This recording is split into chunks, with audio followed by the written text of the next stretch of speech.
क्रिस्त में मेरे प्यारे भाई और बहनों, आज के मनन चिंतन के लिए हम लेंगे संत योहन का सुसमाचार अध्याय 3 पद संख्याएं 22 से 30 तक। योहन का अंतिम साक्ष्य। इसके बाद ईसा अपने शिष्यों के साथ यहूदिया प्रदेश आए और वहां उनके साथ रहे। वे बपतिस्मा देते थे। योहन भी सलीम के निकट एनोन में बपतिस्मा दे रहा था, क्योंकि वहाँ बहुत पानी था। लोग वहाँ आकर बपतिस्मा ग्रहण करते थे। योहन उस समय तक गिरफ्तार नहीं हुआ था। योहन के शिष्यों और यहूदियों में शुद्धिकरण के विषय में विवाद छिड़ गया। उन्होंने योहन के पास जाकर कहा, गुरुवर, देखिए, जो यरदन के उस पार आपके साथ थे और जिनके विषय में आपने साक्ष्य दिया, वह बपतिस्मा देते हैं और सब लोग उनके पास जाते हैं।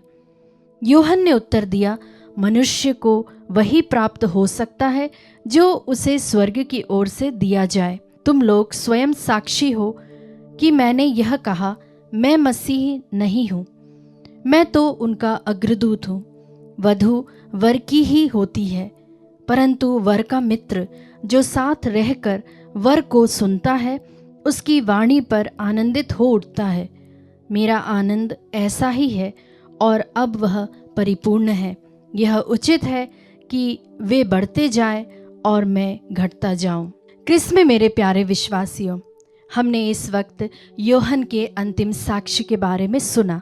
मेरे मित्रों, जब हमारे जीवन में ऐसे कुछ लोग हमसे मिलते हैं जो हमसे भी अधिक ज़्यादा टैलेंटेड हो, प्रभावशाली हो या प्रतिभाशाली हो, तो हमारे अंदर एक तरह से असुरक्षा या फिर एक तरह से जलन की भावना उत्पन्न हो सकती है। पर आज के सुसमाचार के द्वारा संत योहन हमें सिखाते हैं कि सर्वप्रथम हम अपने गुणों को पहचानें।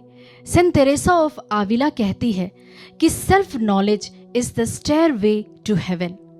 जी हाँ मेरे प्यारे मित्रों, जब हम अपने आप को जानने लगते हैं, हमारे अंदर की कमियों को और हमारे अंदर की जो शक्तियां हैं, जो सामर्थ्य है, उसे हम पहचानने लगते हैं, तो उस समय हमें इस प्रकार की असुरक्षा की भावना या फिर ईर्ष्या की भावना हमारे अंदर नहीं आएगी।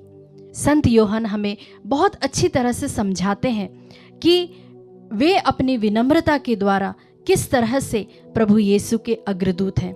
वे अपनी बुलाहट ईश्वर में जानते थे। प्यारे विश्वासियों, हम भी अपने आप को जानें। हम अपने आप की तुलना दूसरों के साथ ना करें, परंतु हमारे अंदर जो खूबियां हैं, जो टैलेंट है, जो ऐसी चीज़ें हैं जो हमें दूसरों से अलग बनाती है, उस पर हम ध्यान दें और उस पर हम कार्य करें, तो ज़रूर हमारे जीवन में हमें सफलता मिलेगी और साथ ही साथ हमारे अंदर कृतज्ञता की भावना और भी बढ़ेगी। प्यारे विश्वासियों, संत योहन का हम एक और गुण देखते हैं, वो यह है कि मैं मसीह नहीं हूँ। जैसा कि वो आयत 28 में कहते हैं कि तुम लोग स्वयं साक्षी हो कि मैंने यह कहा, मैं मसीह नहीं हूँ। मतलब कि जो वो नहीं है उसे वह बोलने का कॉन्फिडेंस रखते हैं। जो हमारे अंदर नहीं है, जो हमारे अंदर खूबी नहीं है, उसका भी अंगीकार करते हैं। प्यारे विश्वासियों, हम इस वक्त भाग ले रहे हैं, तो हम भी इस पर मनन चिंतन करें कि प्रभु ने हमें किस मिशन के लिए बुलाया। जिस तरह से उसने संत योहन को एक प्रिपेरर के रूप में प्रभु यीशु के मार्ग को तैयार करने के लिए उन्हें नियुक्त किया था, उसी तरह से हम में से हर एक की सृष्टि परमेश्वर ने किसी न किसी उद्देश्य से किया होगा।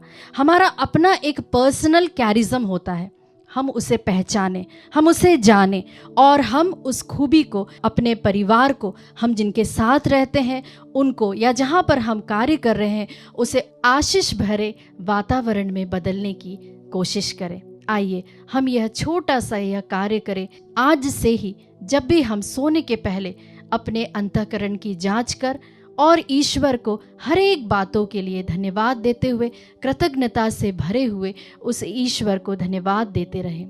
आमीन।